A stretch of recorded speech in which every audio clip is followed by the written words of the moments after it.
Hi everyone. आज की video में बताने वाला हूं कि कैसे आप टॉप 1% कोडर बनने वाले हो या फिर बन सकते हो, आई शुड से। ठीक है, इस वीडियो को प्लीज़ यार एंड तक देखना। स्पेसिफिकली पहला पॉइंट ही यही है फॉर फर्स्ट ईयर्स। अगर आप एक फर्स्ट ईयर के स्टूडेंट हो तो बिल्कुल एंड तक इस वीडियो को देखना, तभी आपका फ़ायदा है, वरना अभी स्टार्टिंग में भी आप जा सकते हो। ठीक है, मेजॉरिटी बच्चे जो गलती करते हैं, अगर आप वो नहीं करोगे तभी आप 1% लोगों में आते हो। एक सिंपल सी बात है, चाहे आपको 1% कोडर बनना हो या टॉप 1% शेफ्स के अंदर आना हो या जो कोई भी प्रोफेशन अगर आपका हो, अगर आपको उसमें टॉप 1% में आना है तो डेफिनेटली कुछ बेसिक चीज़ें हैं जो होनी ही चाहिए। जैसे कि जो आपके स्किल सेट है वो बहुत ज़्यादा होनी चाहिए, जो आपका हार्डवर्क है वो भी बहुत ज़्यादा होना चाहिए, कंसिस्टेंसी बहुत ज़्यादा होना चाहिए।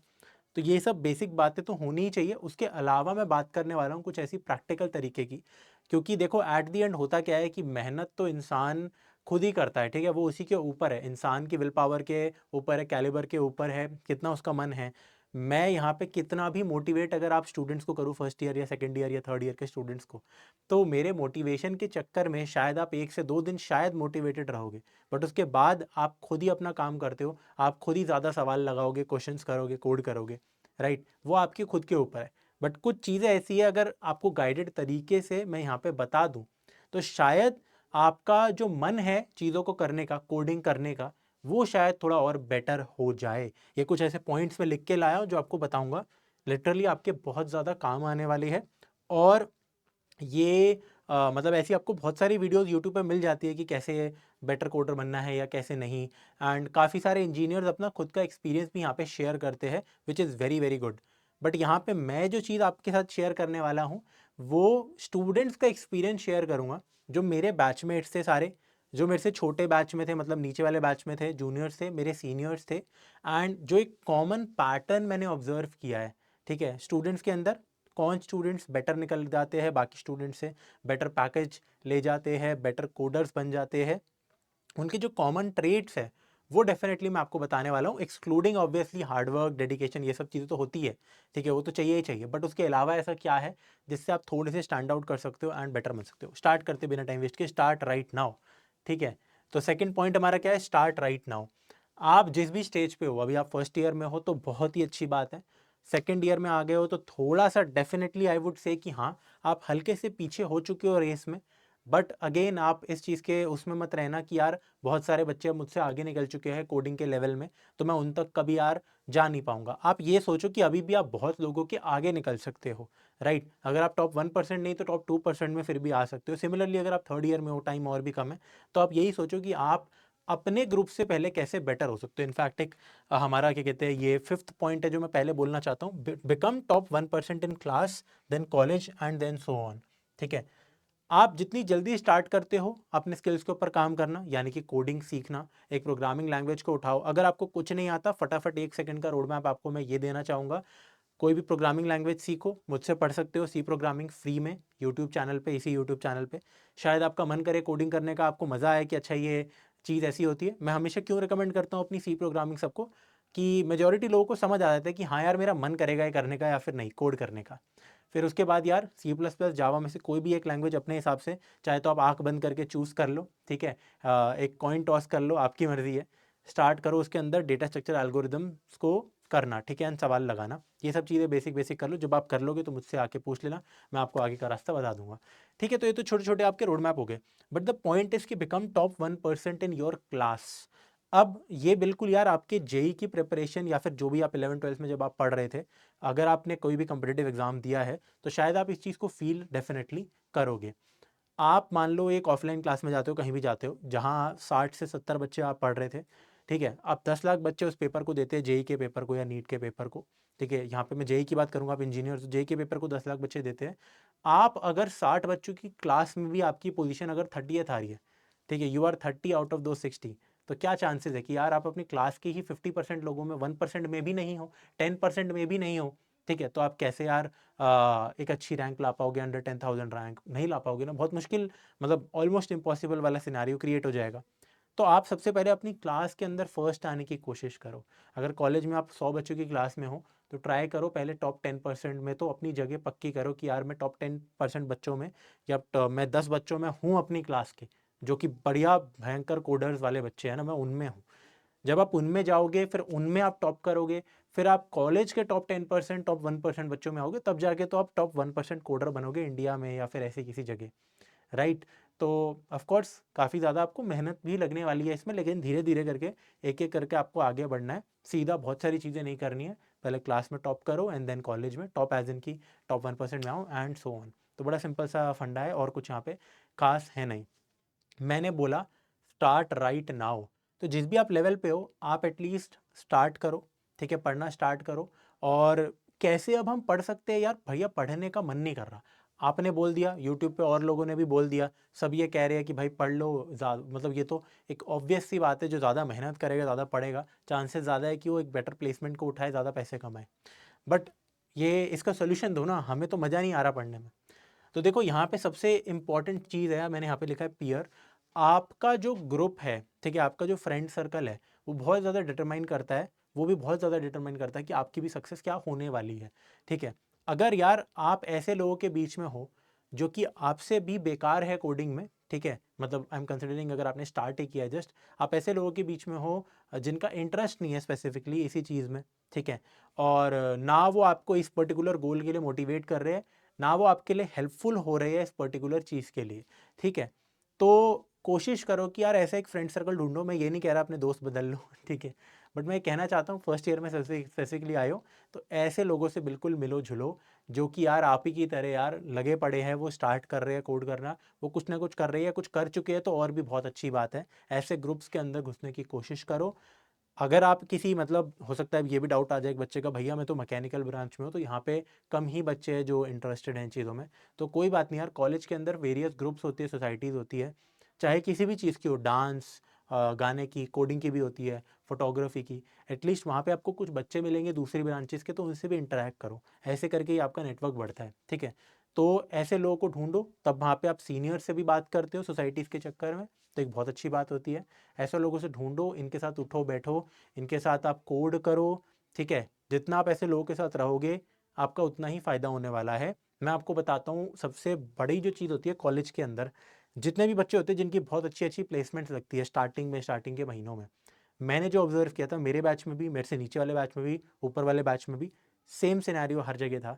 जो कुछ पर्टिकुलर ग्रुप्स होते हैं ना, 5-5 बच्चों के, 4-4 बच्चों के, 6-6 बच्चों के, ऐसे 15-20 ग्रुप्स या 5-10 ग्रुप्स जो कि कोडिंग में बहुत अच्छे हैं, ये ऐसे बच्चे हैं जिन्होंने फर्स्ट ईयर में अपनी कोडिंग स्टार्ट की थी, ये साथ में बैठ के कोड करते थे, ये कॉन्टेस्ट देते थे, ठीक है, ये हैकाथॉन में भी कभी कभी पार्टिसिपेट करते थे एज अ ग्रुप, वहाँ तो चाहिए कि आपको एक ग्रुप, ठीक है। ये सारे बच्चे तो यही वाले बच्चे थे ना, स्पेसिफिकली मैंने तो मिस आउट करा इन चीज़ों से, यही वाले जो बच्चे थे उनकी प्लेसमेंट बेस्ट लगी है, ये बिल्कुल एक फैक्ट है, ये हमेशा होता है। तो ग्रुप्स के अंदर यही वाले जो बच्चे थे जिन्होंने स्टार्टिंग से कोडिंग की, सारी वो चीज़ें की जो मैं आज बताऊंगा भी, ठीक है, तो वही यार सबसे बेस्ट निकल के आए हैं।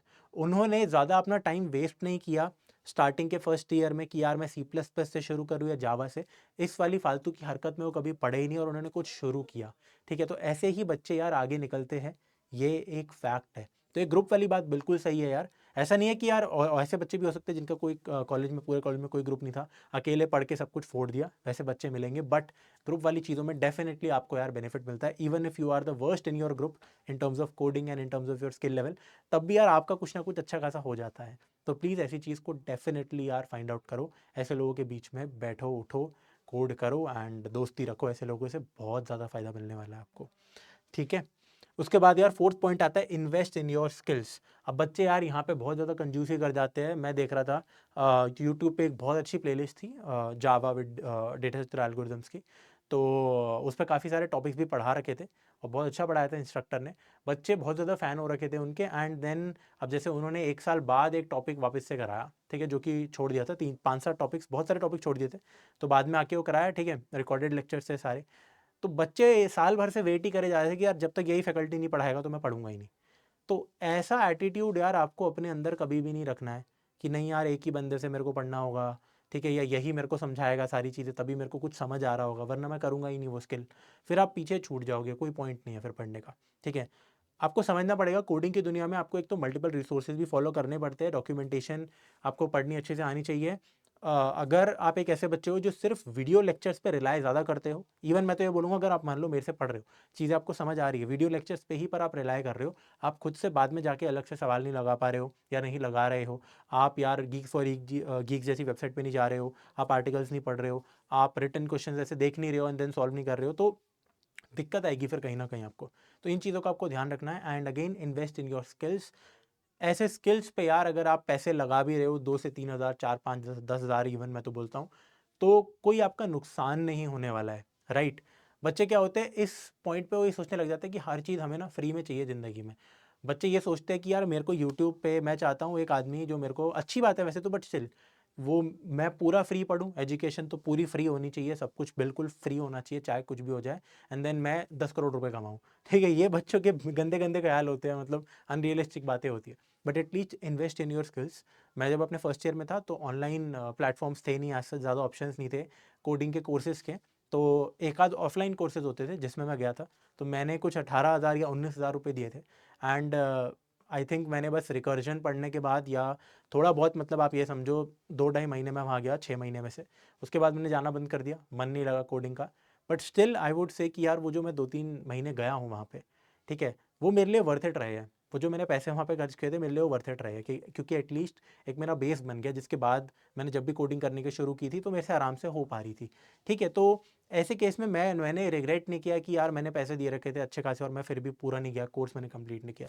तो आपके अंदर यार ये एक मेंटालिटी होनी चाहिए कि अगर मैं स्किल्स में इन्वेस्ट कर रहा हूँ तो वो एक बुरी बात बिल्कुल भी नहीं होती है। ठीक है, अगला पॉइंट हमारा क्या है, ये तो मैंने बोल दिया था। उससे अगला पॉइंट भी मैंने बोल दिया था कि कॉन्टेस्ट और हैकाथॉन्स में पार्टिसिपेट करो। अगेन यार ये चीज़ें ना खुद से करनी थोड़ी सी मुश्किल हो जाती है। जब आप एक अच्छे खासे ग्रुप में होते हो जो साथ में मिलकर कोड कर रहा है, तो साथ में मिलके ही बच्चे ऐसे बच्चे कॉन्टेस्ट देते थे। ठीक है, मुझे अभी भी याद है कि यार जब मैं अपनी वहाँ लाइब्रेरी में अपने दोस्तों के साथ क्या कहते हैं हम मज़े मार रहे होते थे, तो कुछ ऐसे बच्चे थे फर्स्ट ईयर में जो कि यार ये सब काम कर रहे थे। ठीक है, जो वहाँ बैठ के पढ़ाई कर रहे थे, फिर कॉन्टेस्ट भी देते थे वो एक्टिवली। ठीक है, साथ मिलके बैठ के क्वेश्चंस को सॉल्व करते थे, पार्टिसिपेट भी करते थे हैकाथॉन्स में, इन चीज़ों की बात भी करते थे, उनकी डिस्कशंस भी यही रहती थी। तो आज के टाइम पे यार वो कहीं ना कहीं बहुत आगे निकल गए थे हमसे काफ़ी टाइम बाद ही कोडिंग में। तो प्लीज़ ऐसे बच्चे बनो। लास्ट पॉइंट आ जाता है यार, enjoying the process, enjoy the process and work very very hard. अब देखो ये मेरे को स्लैश लगाना चाहिए था यहाँ पे। बात ऐसी है कि यार देखो, at the end it is true कि अगर आपको किसी चीज़ में इंटरेस्ट नहीं आ रहा है, आप मज़े लेके उस चीज़ को नहीं पढ़ रहे हो या कर रहे हो, तो आप बहुत अच्छे उसमें कभी नहीं बन पाते, मतलब बहुत ज़्यादा अच्छे कंपेयर टू एक इंसान जिसको मज़ा आ रहा है उस काम को करने में। ऑब्वियस सी बात है। अब जैसे मुझे पढ़ाने में मज़ा आता है, ठीक है, मैं अपने आप को अगर मान लो किसी एक सॉफ्टवेयर इंजीनियर के साथ कंपेयर करूँ, तो मेरे को पढ़ाने में ज़्यादा मज़ा आता है एज़ कम्पेयर टू कोड करने में। एक इंजीनियर को कोड करने में ज़्यादा मज़ा आएगा एज़ कम्पेयर टू कि उसको भी पढ़ाने में इंटरेस्ट आए या ना आए, या वो कैसा पढ़ाए। ठीक है, तो obviously I will be a better teacher than almost every single software engineer, but they will be much better than me in terms of engineering and जो काम कर रहे हैं, ठीक है, डेवलप कर रहे हैं चीज़ों, डेवलपर्स है, डेवलप कर रहे हैं चीज़ें, वेबसाइट्स बना रहे हैं, ठीक है, जो भी अपना काम कर रहे हैं, राइट। तो इन्जॉय अगर आप कर पाओ, ऑफ कोर्स अगर आप एक ग्रुप में रहते हो अच्छे खासे, और over the period of time ये भी देखा गया है कि आप किसी चीज़ को अगर कुछ ज़्यादा ही कर रहे हो, आपको समझ आने लग जाता है बाद में, एंड कहीं ना कहीं बाद में फिर हमें मज़े भी आने लग जाते हैं उसमें। बट अगर वो वाली चीज़ नहीं हो पा रही है आपसे, तो यार एक ही ऑप्शन बचता है कि you have to work very very hard. ठीक है, आपको बहुत ज़्यादा डिसिप्लिन होना पड़ेगा, एंड अगेन डिसिप्लिन की डेफिनेशन ही ये चीज़ है। डिसिप्लिन ये नहीं है कि यार मान लो आपको एक चीज़ पसंद है और फिर भी आप उसको वो आप करे जा रहे हो, करे जा रहे हो, करे जा रहे हो रेगुलरली कंसिस्टेंटली। डिसिप्लिन एक्चुअली में क्या है, एक ऐसी चीज़ यार जो आपको करने का बिल्कुल भी मन नहीं है, फिर भी आपने उसको किया, वो भी जान लगा के with consistency. That is real discipline, please उसको फॉलो करना। लास्टली बात करते हैं कि कोई ऐसी भैया रिसोर्सेज, अगर आप बिल्कुल फर्स्ट ईयर में आप कोडिंग स्टार्ट करनी है आपको, कोई रिसोर्सेज जिससे हम पढ़ सके, कुछ कर सके, आगे बन सके, ठीक है। तो ऑब्वियसली जितने भी ये बढ़िया बढ़िया कोडर्स हैं, दो ही मेजॉरिटी मेन स्किल्स है जो इनके काफ़ी अच्छे होते हैं। पहला स्किल्स है डेटा स्ट्रक्चर्स एंड एल्गोरिदम्स, ठीक है, क्योंकि बड़ी बड़ी कंपनीज़ में जब आप प्लेसमेंट्स के लिए बैठते हो तो वहाँ पे आपसे इंटरव्यू के अंदर डीएसए पूछा जाता है, डेटा स्ट्रक्चर्स एंड एल्गोरिदम्स। ठीक है, तो इसके लिए आपको 6 महीने से लेकर 1 साल तक की पढ़ाई करनी होती है ऑलमोस्ट। कोई बच्चे 3 4 4 महीने में भी कर लेते हैं, बट एस्टिमेट टाइम 6 से सॉरी, एस्टिमेट टाइम यहाँ पे 6 महीने से लेकर 1 साल तक का रहता है। ये स्किल्स होते हैं। और सेकंड स्किल होता है यार कि डेवलपमेंट स्किल भी उनके अच्छे खासे होते हैं, ताकि एक एज मिल जाए, अच्छे प्रोजेक्ट्स बच्चे वो बना पाए। ठीक है, तो अगर आपको ऐसी कोई भी रिसोर्सेज चाहिए, स्टार्ट आप डेटा स्ट्रक्चर एल्गोरिथम के साथ कर सकते हो। मैं जो डीएसए पढ़ाता हूँ तो उसमें प्रोग्रामिंग लैंग्वेज के बिल्कुल बेसिक्स पढ़ाता हूँ। मान लो C++ का जो मेरा कोर्स है डीएसए का, तो उसमें C++ वाले लैंग्वेज बहुत ही बेसिक से काफ़ी घंटे घंटे पढ़ाता हूँ, तब जाके फिर आपका डीएसए स्टार्ट होता है और अच्छे से वो चीज़ आपको समझ आती है।